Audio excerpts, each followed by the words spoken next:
નમસ્કાર દર્શક મિત્રો, એચડી ન્યૂઝમાં આપનું હાર્દિક સ્વાગત છે. હું છું આપણી સાથે આરડી વાઘેલા. જોઈએ આજના મુખ્ય સમાચાર.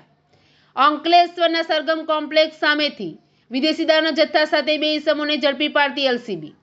અંકલેશ્વર શહેરના સરગમ કોમ્પ્લેક્સ સામેથી ભરૂચ એલસીબીની ટીમે 28,000ના વિદેશી દારૂના જથ્થા સાથે બે ઇસમોની અટકાયત કરી ₹78,000નો મુદ્દામાલ જપ્ત કરી બે મહિલાઓને વોન્ટેડ જાહેર કરી કાયદેસરની કાર્યવાહી હાથ ધરી છે.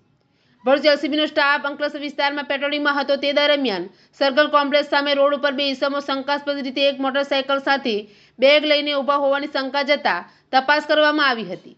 તપાસ દરમિયાન બેગમાંથી વિદેશી દારૂ મળી આવતા તે બંનેને ઝડપી લેવામાં આવ્યા હતા.